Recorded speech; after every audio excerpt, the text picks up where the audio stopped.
Meus amados irmãos, a paz do Senhor.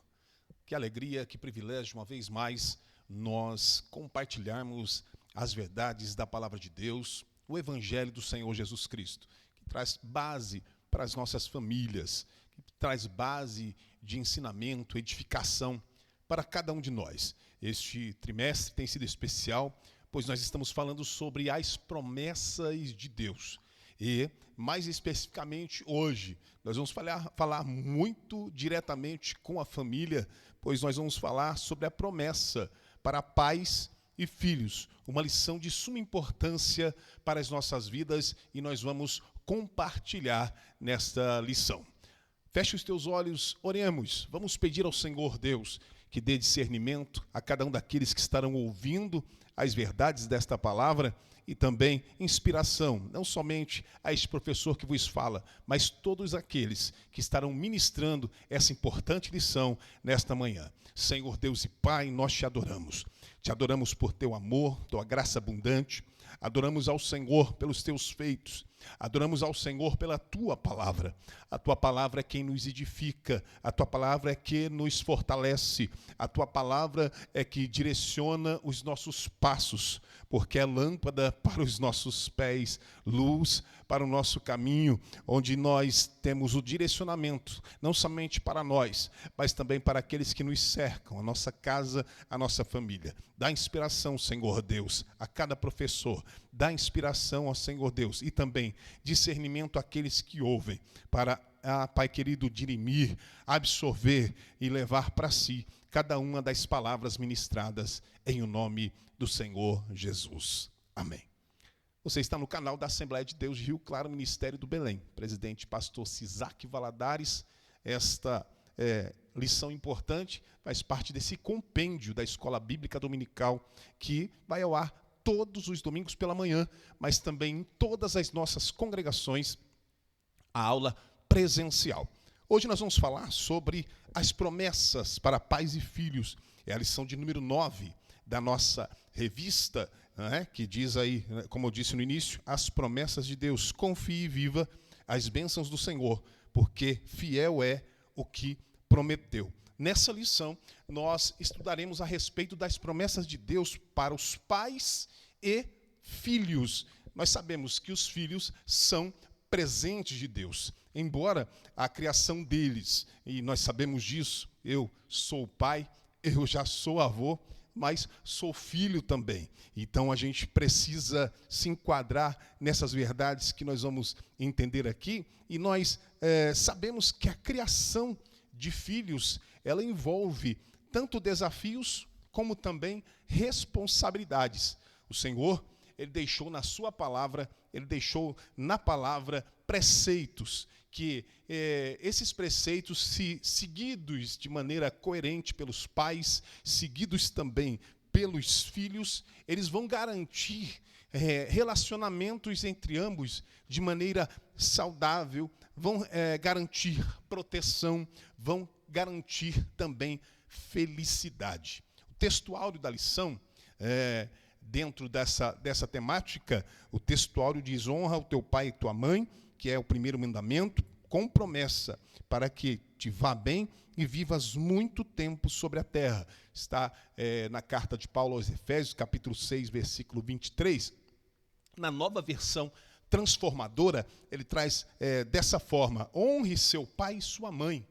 Esse é o primeiro mandamento com promessa. E olha só o que diz: se honrar pai e mãe, tudo lhe irá bem e terá vida longa na terra.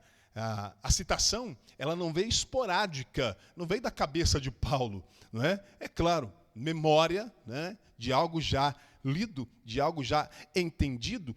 Paulo, ele faz uma citação de Êxodo, capítulo de número 20, versículo 12, e também de Deuteronômio, capítulo 5, versículo de número 16, que são versículos praticamente, né, que falam exatamente a mesma verdade, refletindo exatamente ou fielmente a tradução da Septuaginta. Honrar pai, honrar mãe, vai além de apenas obedecê-lo, vai além de obedecer. especialmente se essa obediência ela for apenas uma conformidade externa, não é? Toda obediência que seja egoísta, toda obediência que seja forçada ou até mesmo motivada por medo, ela deve ser completamente rejeitada. Não é uma obediência na sua plenitude. Honrar significa amar. Honrar significa respeitar profundamente. Demonstra um espírito de consideração, um espírito de apreço, e esse apreço de forma genuína. E essa honra, ela deve ser mostrada a ambos os pais. Essa honra é para o pai e essa honra é para a mãe. Quando a gente fala pais, a gente está se referindo a ambos, pai e mãe. Então essa honra ela deve ser mostrada para ambos, pois para filho, eles têm essa autoridade igual, tanto o pai como a mãe. Então honrar ambos. A verdade prática diz assim: entre desafios e responsabilidades, o relacionamento entre pais e filhos deve ser de bênção e proteção. Nós podemos dividir esse texto aqui da verdade prática, não é? A fim de entender essa mensagem, dividir ele em partes. Por exemplo, diz aqui, entre desafios e responsabilidades, o relacionamento entre pais e filhos. O relacionamento entre pais e filhos é, sem dúvida, marcado por desafios e responsabilidades. E a verdade prática traz exatamente isso. E na perspectiva bíblica, Deus, ele nos ensina que criar filhos é uma tarefa que exige alguns pontos. Amor, exige paciência, exige sabedoria. Provérbios, em capítulo 22, versículo de número 6, nós vemos lá: ensina a criança no caminho em que deve andar, e ainda quando for velho, não se desviará dele. Então, ensina não é o caminho, não é apontar o caminho, mas é ensinar no caminho. É caminhar junto, pelo exemplo, vamos dizer assim, não é? Porque estando do lado, o filho observa muito mais o comportamento do pai, o comportamento dos pais, do que aquilo que o pai fala. Não é? E aí vai de encontro com aquela com aquela falácia, não é? Faça o que eu digo, mas não faça o que eu faço. Mas, pelo contrário, nós temos que... a criança ela mais observa o que o pai faz do que o pai fala. Então, nós precisamos liderar, não é? Orientar, liderar, isso cabe em todas as áreas, pelo exemplo. Então, nós somos chamados, como pais, nós somos chamados a encarar esses desafios, inclusive como parte de um propósito de Deus na nossa vida, um propósito divino. Abençoar os nossos filhos, vamos ver que nós devemos ser bênção para os nossos filhos, enfim. E aí nós temos, na segunda parte da verdade prática. Se na primeira nós dissemos, entre desafios e responsabilidades, o relacionamento entre pais e filhos, aí olha o que diz, deve ser de bênção. A verdade prática diz isso, porque Deus deseja que o relacionamento entre pais e filhos seja, de fato, uma fonte de bênção. Quando os pais cumprem o seu papel, e cumprem esse papel com amor, eles plantam sementes de bondade, eles plantam sementes de generosidade, eles plantam sementes de fé. Onde? No coração dos filhos. Porque pais são instrumentos de Deus para transmitir bênçãos e promessas às próximas gerações. E ele começa a partir dos filhos. E os filhos aos seus filhos, então você verá, não é? É a bênção sobre os filhos dos seus filhos, enfim, a toda a posteridade sendo abençoada. E aí termina a terceira parte nessa verdade prática. Olha que tremendo, não é? Nós temos a verdade prática e dividimos ela em 3 partes aqui. Então, entre desafios e responsabilidades, o relacionamento entre pais e filhos deve ser bênção. E aí fecha. E proteção. Deve ser também de proteção. Então, além de ser de bênçãos, o relacionamento entre pais e filhos, ele deve ser um abrigo de proteção. Os pais, eles são chamados a proteger os seus filhos, e não proteger eles apenas fisicamente, mas também espiritualmente, guiando os seus filhos em um caminho que os afaste do mal e que os conduza a Deus, os conduza à luz das verdades de Deus. Isso é o que nós vamos navegar, nós vamos trafegar durante essa lição. E aí nós vamos para a primeira delas, né, o primeiro tópico dessa lição. O primeiro tópico que diz respeito ao relacionamento bíblico entre pais e filhos. E aí o tópico 1.1, que é o primeiro tópico dentro dessa primeira divisão da lição, que serão três tópicos, cada um deles divididos em 3 subtópicos. Então nós vamos navegar entre nove tópicos aqui nessa lição. Então, o primeiro tópico tópico 1.1, pais e filhos. A lição diz o seguinte: a leitura bíblica em classe nos apresenta o texto bíblico do Salmo 127, em que os filhos são apresentados como herança do Senhor e galardão. Salmo 127, verso de número 3.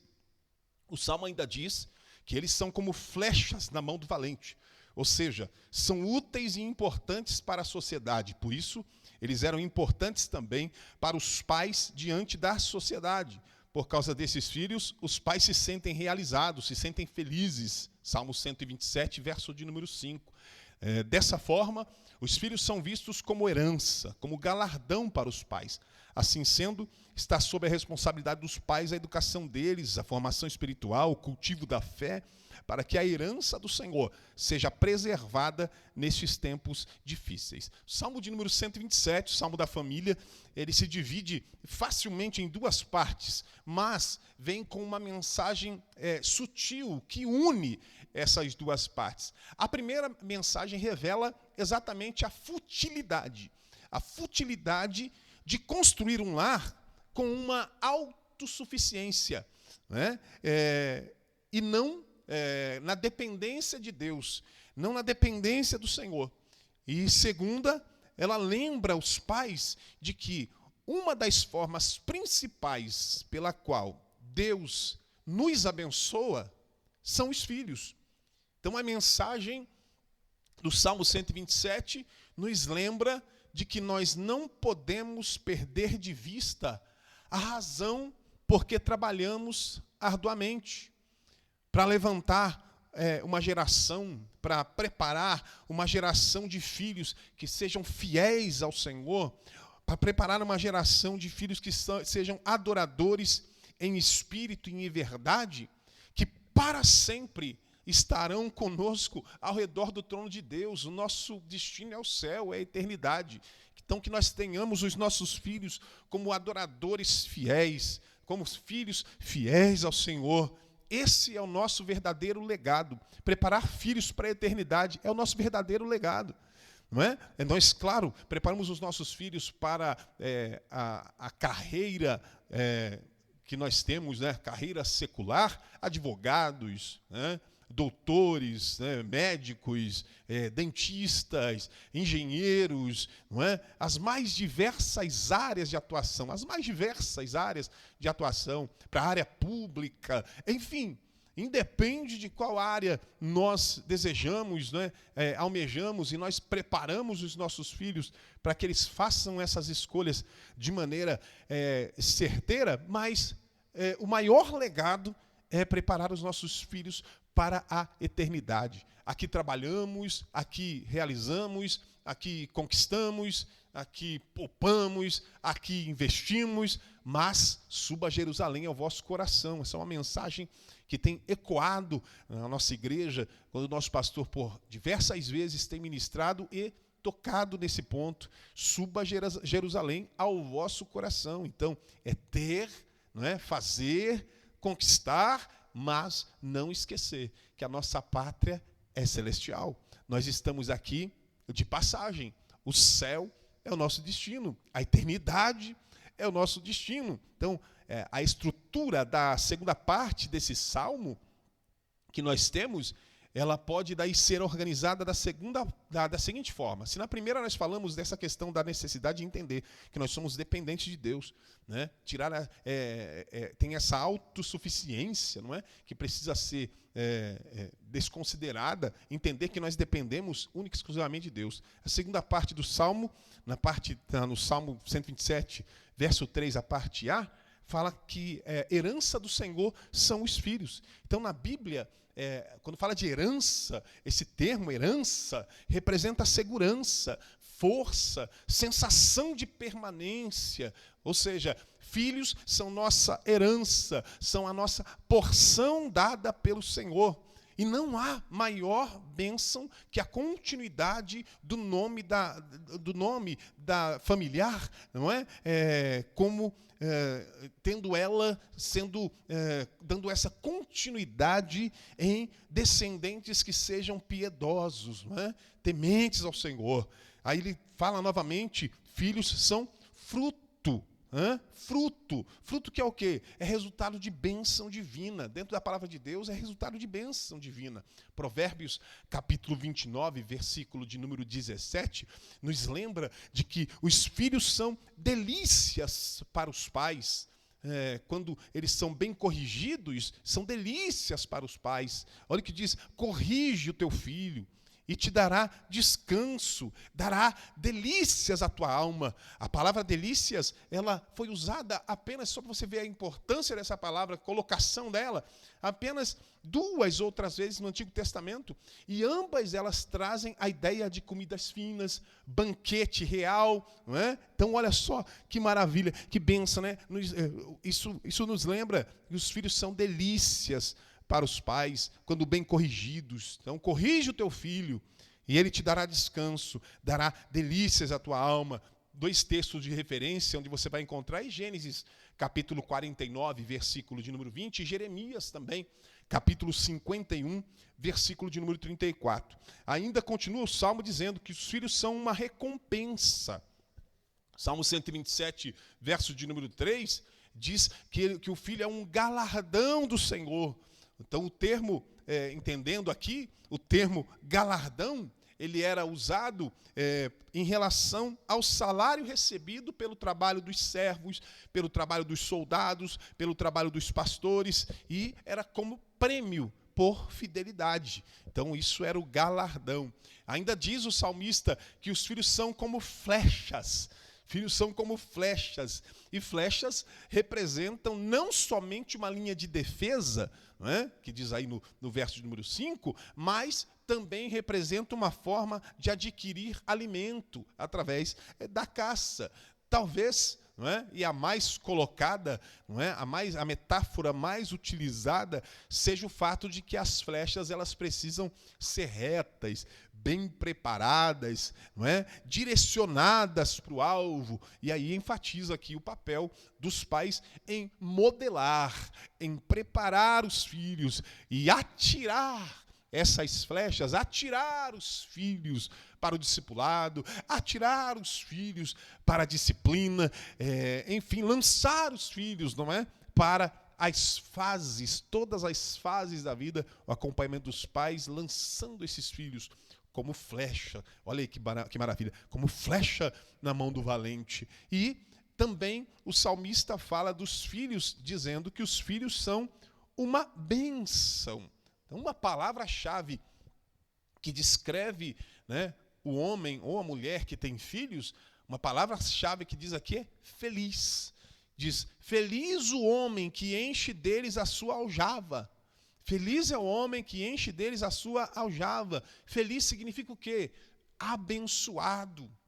Ou seja, filhos são, guarde bem isso, por favor. Filhos são as manifestações concretas da bênção de Deus na nossa vida.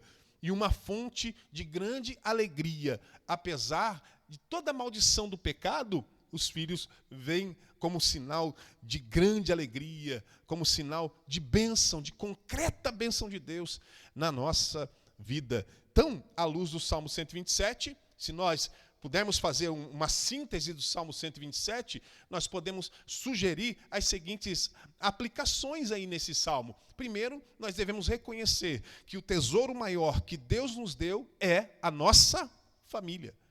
O tesouro maior que Deus nos deu é a nossa família. Ministério abençoado, igreja abençoada, profissão próspera, bens e tudo mais. Mas o maior tesouro que Deus nos deu é a nossa família. Segundo lugar, todos devem investir na vida preciosa, não é? Na vida preciosa da próxima geração, que são os nossos filhos. Nós devemos investir espiritualmente, investir em todas as áreas. E em terceiro, nós devemos parar de trabalhar tanto e aproveitar a vida com a nossa família, seja com os filhos, seja com os pais, seja com os avós, seja com os parentes. Você tem o teu horário de trabalho, você tem todas as tarefas lá no escritório, na empresa, no comércio, não é? Na indústria, enfim. Procure estabelecer, não é? Estabelecer que o horário de trabalho é X, mas esse horário agora é o horário da minha família. E a partir desse momento, você estabelece que agora não se fala mais de trabalho, não se fala mais de outra coisa, não é? Agora é o nosso ambiente familiar. Tudo que diz respeito ao trabalho ficou no escritório. O que diz respeito ao trabalho ficou na empresa. O que diz respeito ao trabalho ficou lá na loja. Agora é a nossa família. A prioridade é a nossa família. Aproveite tempo com a sua família. Invista na sua família. Invista. A adoração. A gente, às vezes, comete o equívoco de dizer, não é? Estamos acabando o nosso culto, não é?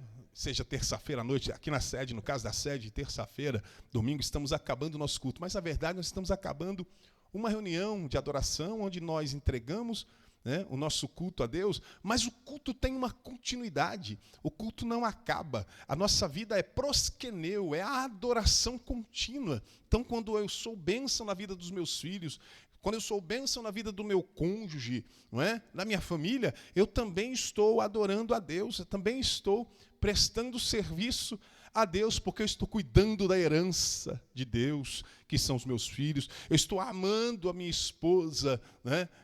Como diz a palavra de Deus, como Cristo amou a igreja. A esposa está sendo respeitosa, também honrando o seu marido. Olha só que coisa maravilhosa. Tudo isso enquadrado dentro da palavra de Deus. Então nós adoramos a Deus a todo momento. Então o culto termina a reunião no templo, mas o culto continua. O culto continua. 1.2, subtópico 2, um mandamento com promessa para os filhos. A lição diz o seguinte: para os filhos, que são herança do Senhor, para os seus pais, e conforme vemos na leitura bíblica em classe, há uma promessa divina mediante a obediência de um mandamento. O apóstolo Paulo ensina que os filhos devem obedecer aos seus pais para que as suas vidas estejam bem e, consequentemente, vivam tempo longo sobre a terra. Essa promessa remonta ao 5º mandamento de Deus, proferido por Moisés no deserto. Então, aqui, tanto Efésios capítulo 6, versículo de número 1, como o Salmo de número 127 que nós lemos, a leitura bíblica em classe aponta exatamente o Salmo 127 e também Efésios capítulo de número 6, quanto Colossenses, que não é citado aqui na leitura bíblica em classe, Colossenses capítulo 3, versículo 20, apelam exatamente, diretamente para os filhos. Para os filhos. Como nós já vimos aí, o apóstolo Paulo, ele toca na ferida de cada grupo familiar. A área onde mais precisam que a vida de Cristo seja produzida pela plenitude do Espírito e da palavra. E no caso dos filhos, é a área da obediência, é a área da honra, em que o coração deles mais necessita ser exposto, mais necessita ser trabalhado. Vamos ver alguns pontos aí. Olha só o que diz o texto. Obedecei a vossos pais no Senhor em tudo. Obedecei a vossos pais no Senhor em tudo. Vamos analisar cada parte disso? Por exemplo, obedecei. A primeira das duas ordens aí para os filhos é obedecer.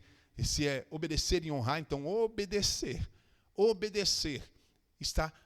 Veja que está no tempo presente. Obedecei, né? Honrai, né?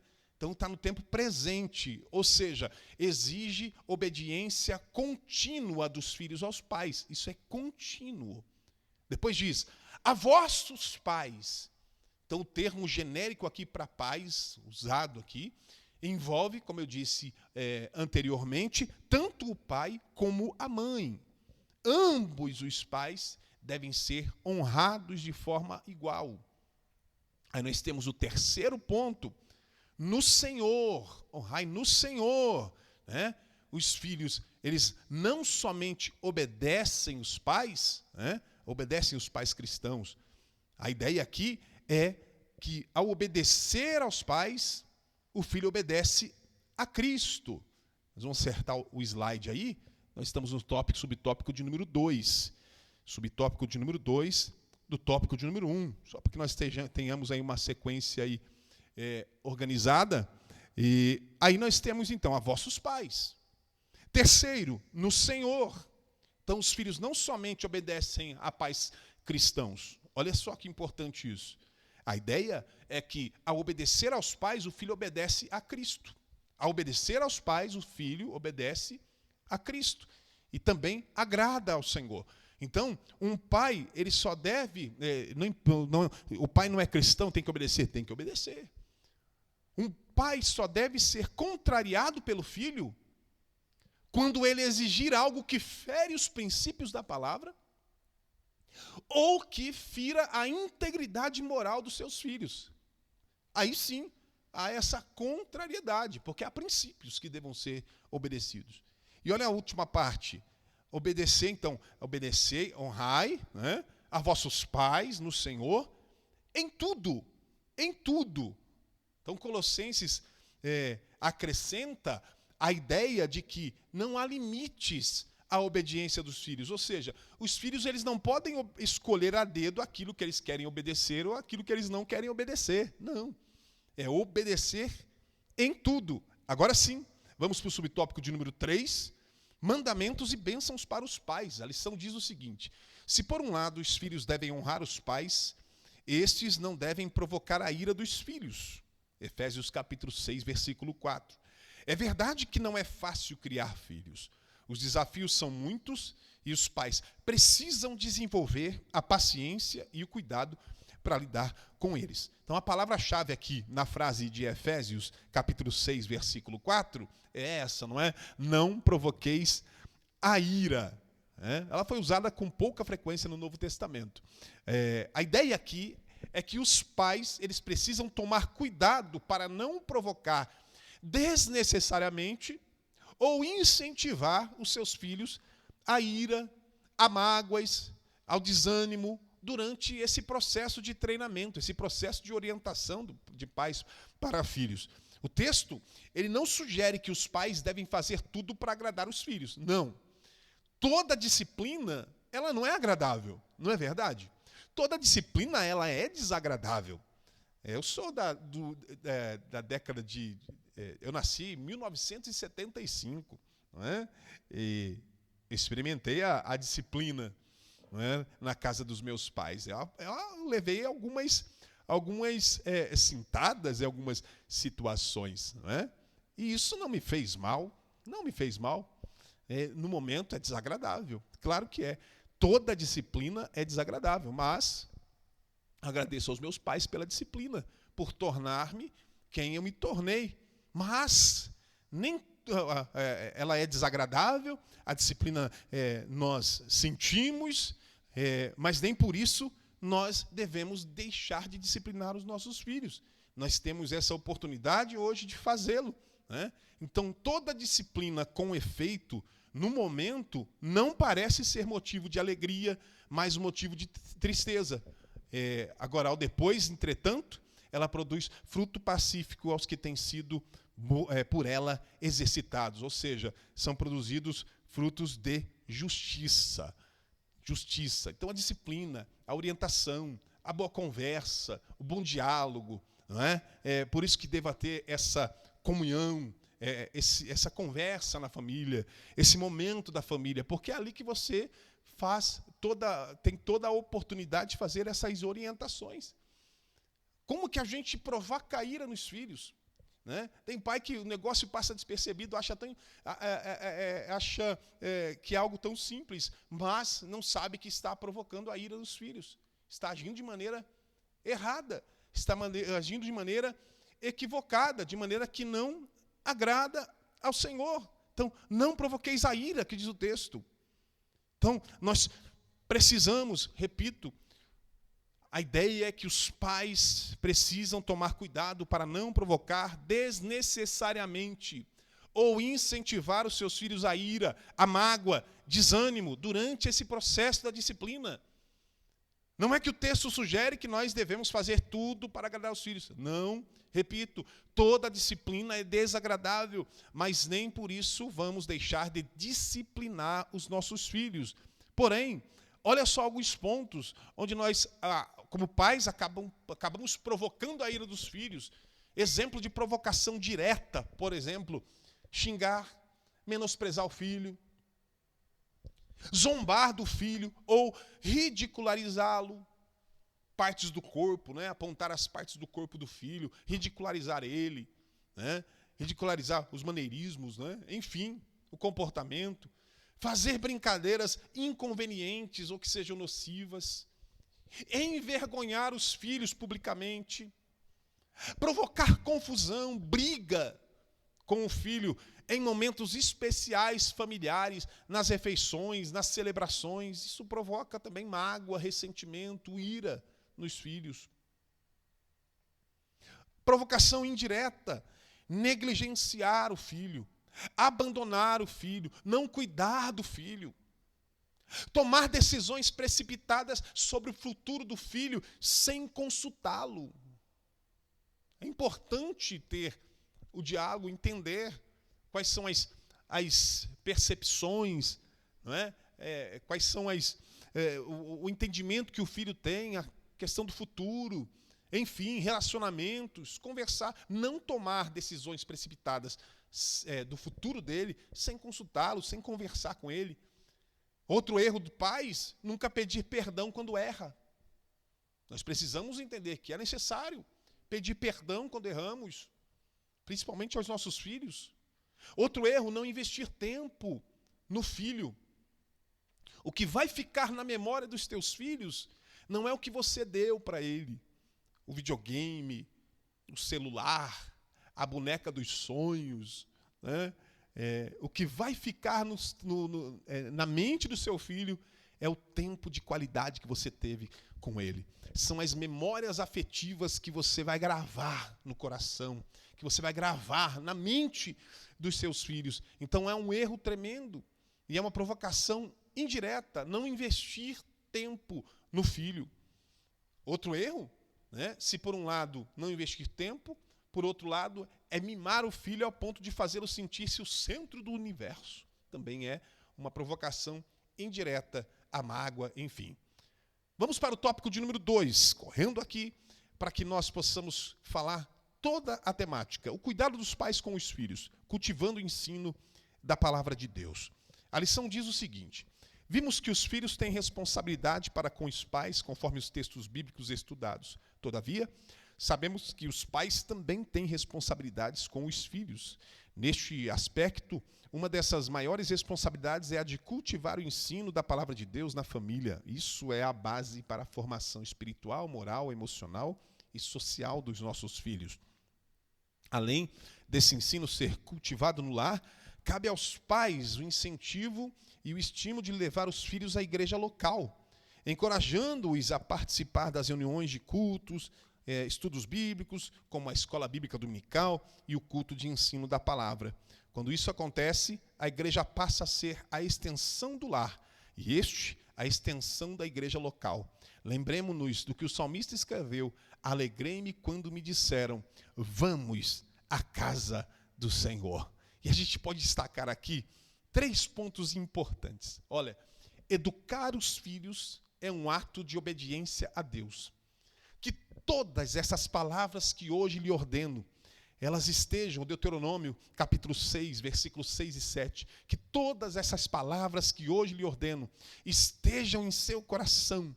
Ensine-os com persistência, ou ensine-as com persistência a seus filhos.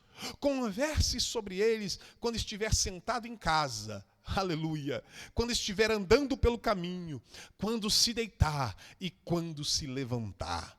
Não é? Então, educar os filhos na obediência, na palavra, nos princípios do Senhor. Segundo ponto importante, a educação dos filhos de acordo com os princípios divinos tem como objetivo que eles cresçam de maneira saudável e equilibrada. Olha o que diz Provérbios, capítulo de número 22, versículo 6, ensina a criança no caminho em que deve andar, e ainda quando for velho, não se desviará dele. Por quê? Porque desde criança, você conhece as sagradas letras, que são capazes de torná-lo sábio para a salvação, mediante a fé em Cristo Jesus. Toda a Escritura, segundo a carta de Paulo a Timóteo, capítulo 2, versículo 15 e 16, toda a Escritura é inspirada por Deus, é útil para o ensino, para a repreensão, para a correção e para a instrução na justiça, para que o homem de Deus seja apto e plenamente preparado para toda boa obra. Terceiro ponto importante, a igreja é uma extensão do lar, e não o lar uma extensão da igreja. Olha só, a responsabilidade primária de educar, a responsabilidade primária de incentivar, a responsabilidade primária de guiar os filhos no caminho do Senhor, ela não cabe ao pastor, ela não cabe ao presbítero.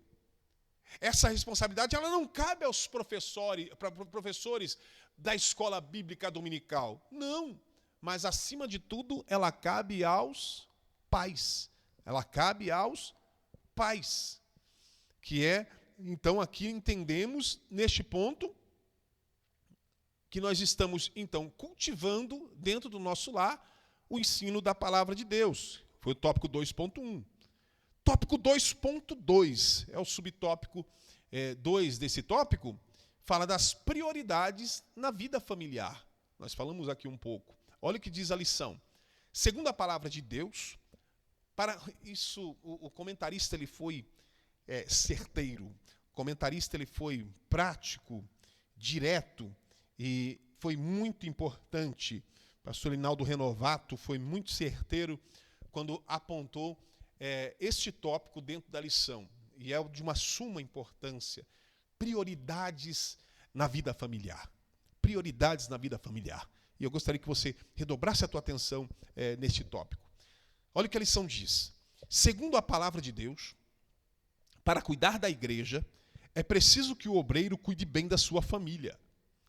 Embora os textos bíblicos que falem sobre esse assunto tenham como público-alvo os candidatos ao ministério, a gente sempre ouve esses versículos da segunda carta de Paulo a Timóteo, capítulo 3, também Tito, capítulo 1, sempre lê mais voltado a ministério, né? Presbítero, enfim.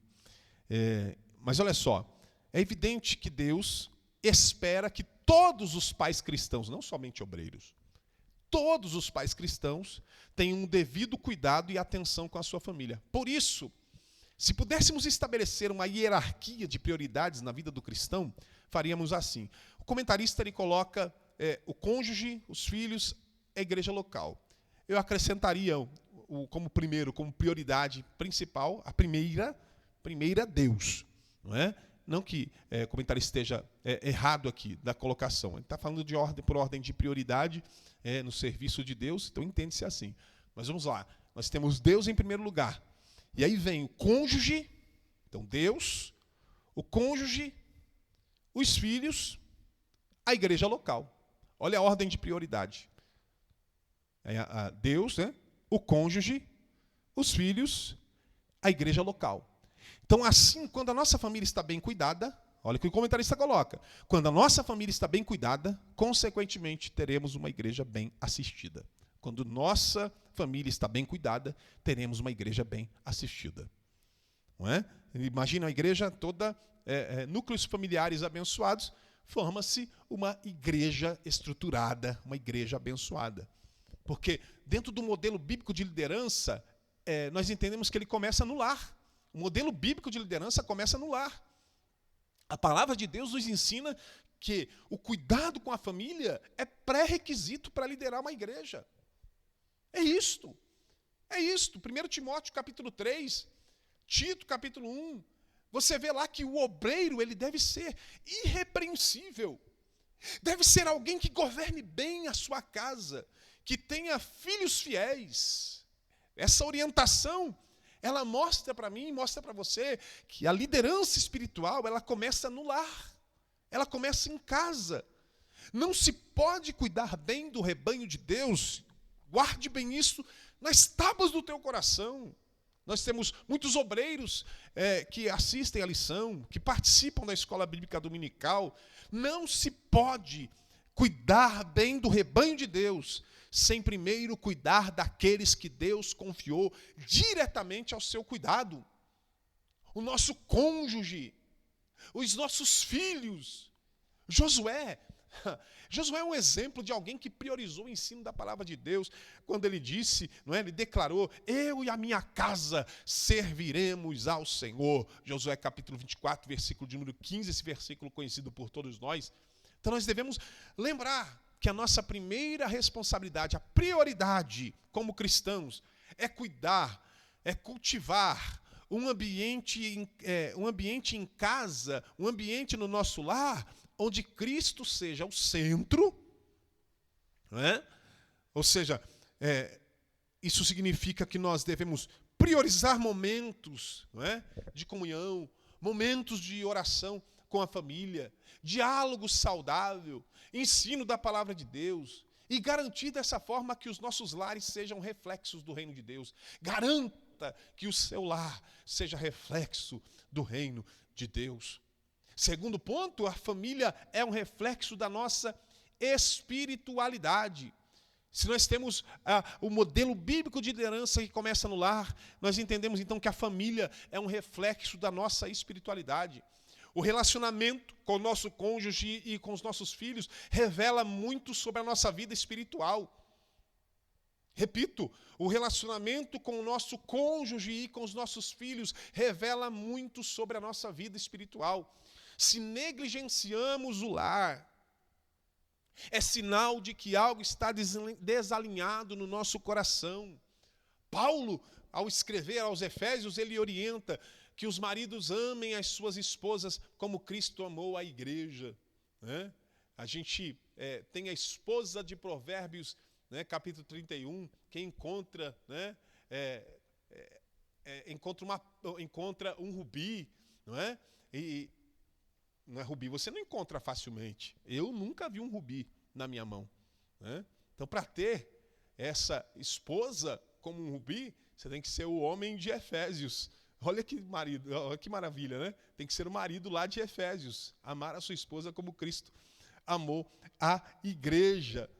Então, olha só, Efésios, voltando aqui, em Efésios, então, capítulo de número 6, Paulo, ele orienta ali que os maridos amem as suas esposas como Cristo amou a igreja e que os pais não provoquem aos filhos a ira, mas os eduquem na disciplina do Senhor.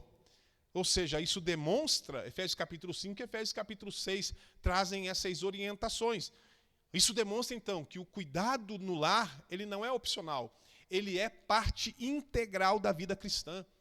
Tanto que o sacerdote Eli, quando nós lemos lá no primeiro livro de Samuel, capítulo de número 2, você vai do versículo 22 até o versículo 25, nós vemos lá que essa situação do sacerdote Eli serve como um alerta para nós. Porque apesar de Eli, que era um sacerdote, servir no templo, ele falhou, né, em corrigir os seus filhos que viviam de maneira pecaminosa. E essa negligência trouxe juízo não apenas sobre a família, mas sobre toda a nação de Israel. Então, antes de qualquer ministério na igreja, escute bem, antes de qualquer ministério na igreja, pergunte, eu estou servindo bem a minha família? Eu estou servindo bem a minha família? Meu cônjuge se sente amado? Meus filhos estão sendo guiados nos caminhos do Senhor? Eu tenho a minha escala. a minha escala hoje, em tal função na igreja, tenho a minha escala. Como está a tua família? Porque mais importante que a escala ministerial é a tua família. Vou dizer mais uma vez, mais importante que a escala ministerial, independente da área que você atue na igreja, mais importante é a tua família. Porque se você não tiver a tua família bem, eventualmente acarrete problemas de relacionamento com o seu cônjuge, e situações desagradáveis vão acontecer, você não terá escala na igreja. Entendeu isso? Eu priorizo a minha escala, abandono a minha família. E aí, por isso, amanhã você não tem família e perde a sua escala. Olha só como isso é perigoso. Isso é nocivo para a família. Então, nós precisamos entender isso. Aí faça essas perguntas. Eu estou servindo bem a minha família, que é o teu primeiro ministério? Meu cônjuge se sente amado? Os meus filhos estão sendo guiados nos caminhos do Senhor? Essas perguntas, elas nos ajudam a avaliar se nós estamos equilibrando as nossas prioridades de acordo com o padrão de Deus, meus irmãos. Terceiro ponto, a hierarquia das prioridades no reino de Deus. Como nós falamos, se nós tivéssemos que organizar as prioridades de um cristão, como sugere o texto, então elas seriam o quê? Primeiro, Deus, aí vem o cônjuge, os filhos, a igreja local. Então, essa ordem, ela reflete o plano de Deus para uma vida equilibrada, para uma vida frutífera. Priorizar o cônjuge significa investir no relacionamento mais importante do lar. Sim, é o relacionamento mais importante do lar. É a base de toda a família. Priorizar os filhos é investir nas próximas gerações de discípulos de Cristo. Então, se nós queremos, entendendo dessa forma, se nós queremos impactar o mundo para Cristo, precisamos começar em casa. Não adianta, eu vou começar novamente, não adianta ter sucesso ministerial enquanto o casamento está em ruínas ou os filhos estão abandonados. Não adianta ter sucesso ministerial enquanto o casamento está em ruínas ou os filhos estão abandonados. Assim como Cristo ama e cuida da sua igreja, nós somos chamados a amar e cuidar da nossa família. Ponto subtópico de número 3. Disciplina e estímulo aos filhos. Ainda subtópico de número 3, do tópico 2. A lição diz o seguinte: como vimos, os pais têm a responsabilidade dada por Deus de disciplinar os seus filhos. Contudo, como também mencionamos anteriormente, a disciplina dos pais aplicada aos filhos deve ser equilibrada e baseada no amor. É preciso disciplinar pelo ensino e pelo próprio exemplo dos pais, como falamos anteriormente, para gerar obediência, honra e responsabilidade nos filhos. Se por um lado deve ocorrer a disciplina, por outro deve ocorrer o elogio. Então é importante ambas as coisas, não é? A disciplina, mas também o elogio. O afago, a demonstração de carinho, afeto pelos filhos, para que haja devida confiança e segurança no relacionamento familiar. Então a disciplina é equilibrada, ela reflete o caráter de Deus. A disciplina é uma responsabilidade dada por Deus aos pais, mas ela deve ser praticada de forma equilibrada, deve refletir o caráter justo, o caráter amoroso de Deus. Hebreus capítulo 12, versículo 6, o escritor, ele nos lembra que o Senhor corrige a quem ama, mostrando o quê? Que a disciplina, ela não é uma punição impulsiva, mas é um ato de amor que visa o bem do filho, que visa a progressão do filho. A disciplina divina, ela é sempre cercada de misericórdia, é sempre cercada de graça. Quando nós disciplinamos os nossos filhos, nós devemos lembrar que nós estamos ensinando mais do que regras. Nós estamos revelando o amor de Deus. A correção, ela deve ser sempre acompanhada de explicação, paciência em espírito de restauração. Não fez algo errado e você apenas aplica a disciplina. Tem que haver uma a explicação, o porquê, não é? Para que seja ensinado. Senão não há um ensino, senão não há uma disciplina, não é? Não há a manifestação desse caráter de Deus quando você está disciplinando. Então, tem que ter, né? É acompanhado de explicação, paciência, espírito de restauração. Segundo ponto, o ensino pelo exemplo é mais poderoso do que palavras, como o comentarista ponderou aqui. Jesus nos deixou clara essa liderança pelo próprio comportamento. Lá em João, nós vemos ele lavando os pés dos discípulos. Da mesma forma, os pais, eles não podem exigir obediência, honra, responsabilidade dos filhos se eles não demonstram essas virtudes em sua própria vida. O seu filho vai tratar a esposa dele da maneira que ele vê você tratar a sua esposa dentro de casa. Olha só, pelo exemplo, né, o comportamento. Os filhos, eles observam, lá no começo eu disse isso, que os filhos eles observam mais as ações dos pais do que ouvem as suas palavras. Então vamos nos perguntar todos os dias: eu estou vivendo aquilo que eu ensino para os meus filhos? Eu estou vivendo aquilo que eu ministro na vida dos meus filhos? As minhas atitudes, aquilo que eu faço, inspira a obediência? Aquilo que eu faço inspira a responsabilidade nos meus filhos? Não é? É uma pergunta que nós devemos fazer. Em outro ponto, o equilíbrio entre disciplina e afeto fortalece o relacionamento familiar. Mais uma vez, o pastor Linaldo Renovato foi feliz nessa colocação, porque, embora a disciplina ela seja essencial, ela precisa ser equilibrada, e equilibrada com demonstrações de amor, demonstrações de carinho, de encorajamento. Quando Paulo escreve aos Colossenses, no capítulo 3, versículo 21, ele adverte, ele diz: pais, né? Nós lemos aqui, não irritem os seus filhos, para que eles não fiquem desanimados. Ou seja, a correção severa, sem demonstração de afeto, ela gera no filho a insegurança, ressentimento, até mesmo distanciamento emocional.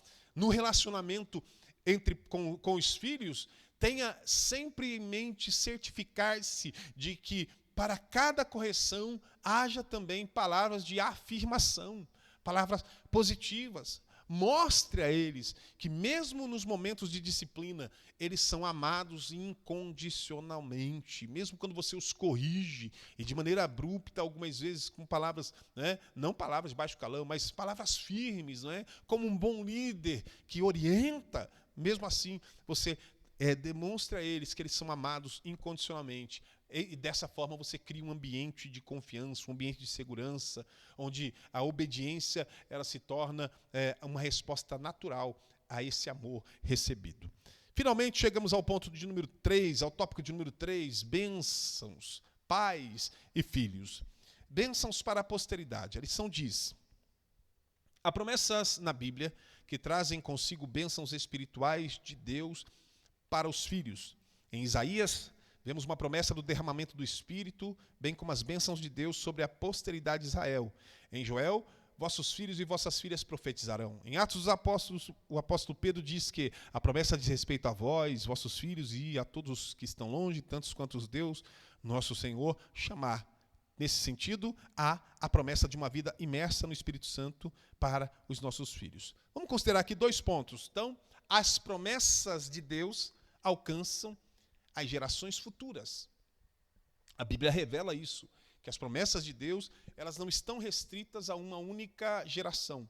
Elas se estendem aos filhos, aos descendentes do seu povo. Isaías capítulo 44, versículos 3 e 4, Deus promete derramar o Espírito sobre a posteridade de Israel, garantindo assim que as bênçãos espirituais seriam uma herança contínua. E essa promessa, em especial, nos lembra que Deus ele está comprometido com as gerações, operando através de famílias para realizar, né, o seu grande plano de redenção. Segundo ponto que nós podemos destacar, Deus quer que nossos filhos vivam cheios do Espírito Santo.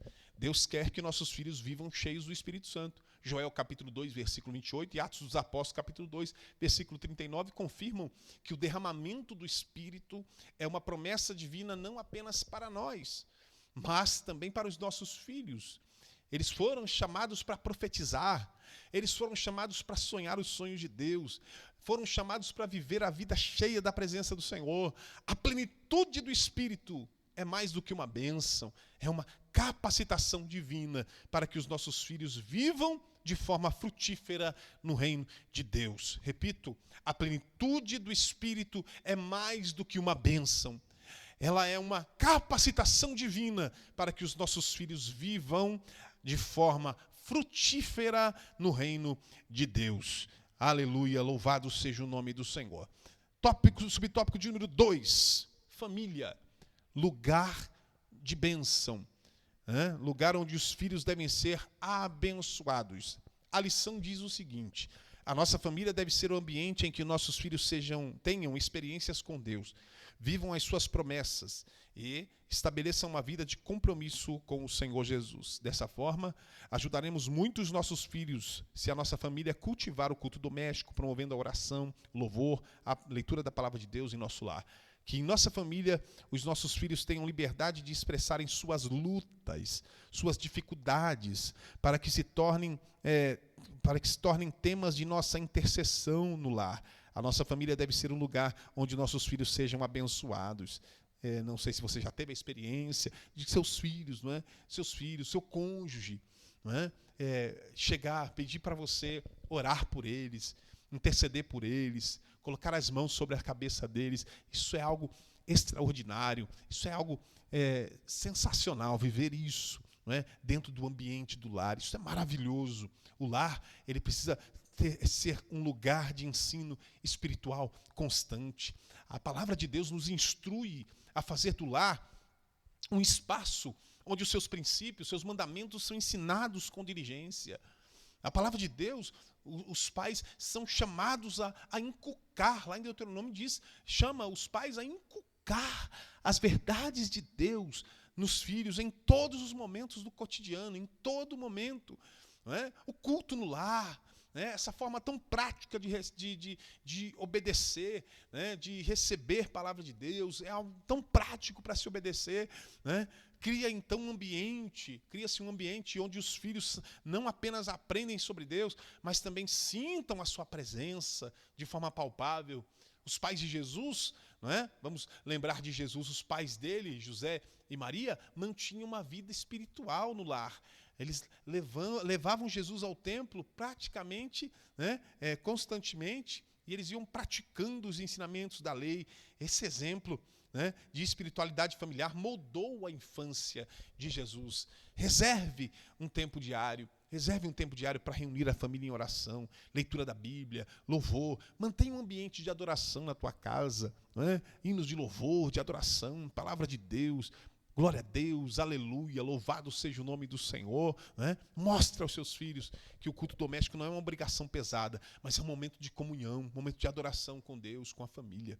Subtópico, aí nós temos aí ainda um ponto 2, dentro dessa observação, antes de nós fecharmos no subtópico 3, o lar precisa ser um ambiente de confiança, de acolhimento. O culto doméstico, ele não deve ser apenas um momento de adoração, mas também um lugar seguro, onde os filhos sintam liberdade para compartilhar as suas lutas, os seus sentimentos. O comentarista colocou aqui. Quando os filhos percebem que podem abrir os seus corações sem medo de julgamento, o lar se torna esse ambiente de cura, de fortalecimento espiritual, de confissão de pecado, de oração. Que coisa tremenda, não é? Finalmente, tópico 3.3, pais que protegem seus filhos. A lição diz o seguinte: os pais devem garantir um ambiente na família em que os filhos se sintam protegidos em cada etapa do desenvolvimento. Ou seja, quer na infância, na adolescência ou na juventude, proteger significa oferecer um ambiente onde os filhos se sintam seguros física, emocional e espiritualmente. A proteção envolve cuidar da integridade física, preservando-os de perigos visíveis, cuidar da saúde emocional, garantindo que sejam acolhidos e amados, e prover sustento espiritual, ensinando-os a caminhar com Deus e a resistir o mal. Então, a proteção dos pais, ela não é limitada por tempo, mas ela é ajustada conforme as etapas do crescimento dos filhos. Olha que lindo isso. não é? Assim como Deus protege e guia o seu povo continuamente, os pais são chamados a estarem presentes na vida dos filhos em todas as fases, oferecendo assim direção, oferecendo segurança. Né? Escrevo isso, pensamos isso, melhor dizendo, colocamos dessa forma, porque tem pais que cuidam dos filhos quando eles se tornam adolescentes, né? Até quando eles se tornam adolescentes, quando eles se tornam jovens. Né? Há pais que cuidam e vão até todas as etapas da vida. Cada etapa deve ser acompanhada de perto, porque elas trazem, melhor dizendo, desafios específicos. Criança, por exemplo. As crianças elas precisam de proteção física. Agora eu estou com um netinho de 1 ano e 5 meses, que é tremendo, né? Qualquer passo que ele vai dar, qualquer coisa que ele vai fazer, pega algo na mão, a gente está perto, está ali, não é? Porque criança é assim, criança precisa daquela proteção física, né? Segurança do seu ambiente. Já passei por isso com 2, né? Uma hoje já com 29 anos, o garoto com 18, olha, então hoje já estão, né? Eles estão protegendo o pai. Tremendo, né? Mas, olha só, as crianças elas precisam de proteção física, segurança no ambiente onde estão, mas também formação moral, formação espiritual. Elas estão numa fase de absorver valores, aprender a diferença entre certo e errado. Timóteo ele foi instruído nas Escrituras desde a infância, o que moldou então a sua fé, moldou o seu caráter. Não entregue ela aos cuidados da televisão, não entregue ela aos cuidados do celular. Não. As babás eletrônicas da vida, não é? Seja você aquele que vai moldar o caráter do seu filho, dessa criança. Por que não falar da adolescência também? A adolescência é um período de transição entre a infância e a vida adulta. E nesse período há esse período marcado por mudanças físicas, mudanças emocionais, mudanças sociais e também mudanças espirituais. E essas transformações elas podem gerar no adolescente insegurança, geram conflitos, geram uma busca por identidade. E é nesse cenário que os pais têm um papel essencial para ajudar os seus filhos a enfrentar os desafios dessa fase. E aí vem a juventude. Quando jovens, a adolescência, se a adolescência em si é caracterizada por essas flutuações emocionais, sentimentos de inadequação, solidão, ansiedade, que são comuns nos adolescentes, especialmente quando surgem os desafios acadêmicos, os relacionamentos, dúvidas sobre o futuro. Os jovens, por si, também têm as suas dificuldades. Se os adolescentes frequentemente enfrentam essas dúvidas sobre quem são, onde se encaixam, não é? Os jovens também têm. A pressão para ser aceito pelos pares, os adolescentes, levam essas escolhas, pode levar muitas vezes a escolhas erradas, como ceder muitas vezes a influências negativas, se envolver em comportamentos que conflitam com os valores cristãos. Adolescentes começam a formar as suas próprias opiniões nessa fase da adolescência e muitas vezes eles questionam os ensinamentos que receberam na infância e dúvidas que podem levar a crises na fé, especialmente quando eles são expostos a ideologias contrárias a princípios bíblicos. E aí os jovens, na juventude, chega na juventude, eles precisam de proteção emocional e espiritual. Porque aqui chegam as decisões importantes sobre estudos, carreiras, relacionamentos, com quem eu vou me casar, que faculdade eu vou cursar, qual carreira eu vou seguir. São decisões que afetam toda a vida adulta daquela criança. E os pais devem ser conselheiros que guiem, não é? Em sabedoria, mostrando a importância de colocar Deus em primeiro lugar. É a primeira coisa, colocar Deus em primeiro lugar. E a gente fecha a lição, conclusão. Os filhos são herança do Senhor e galardão. Então, logo, os pais precisam cuidar deles com sabedoria e amor. Segundo, os pais têm responsabilidades com os filhos. Uma das maiores responsabilidades deles para com seus filhos é de cultivar o ensino da palavra de Deus na família. E, para finalizar, há promessas na Bíblia que trazem consigo bênçãos espirituais de Deus para os filhos. E assim, nós encerramos esta lição, que com certeza servirá de grande valia para cada um dos pais que acompanharam essa lição, que estiveram acompanhando, não é, essa lição de hoje. E não perca as próximas lições desse trimestre, e o próximo trimestre vem abençoador no nome do Senhor Jesus. Eu quero orar por você que ficou até aqui.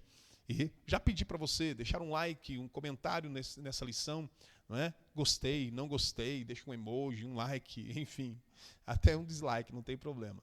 O que é importante é que cada vez que você interage com esse conteúdo, a plataforma entende que ele é um conteúdo relevante e apresenta ele para muito mais pessoas que vão encontrar a palavra de Deus e esses ensinos para a vida, para a família. Senhor Deus e Pai, nós te adoramos por teu amor, por tua graça abundante. Agradecemos ao Senhor por esse momento de compartilhamento da tua palavra. Senhor, continua abençoando de forma especial a tua igreja, abençoando o nosso pastor presidente, pastor Cisaque Valadares, sua família, e também a todas as famílias ministeriais, a todas as famílias que são assistidas nessa igreja e em todas tantas quantas outras, ó Pai, tem também aplicado as verdades do teu evangelho, ó Pai, conduzido famílias à eternidade. Senhor, glorifica o teu nome, é o nosso pedido a ti, em nome de Jesus. Amém. Deus te abençoe, em nome do Senhor.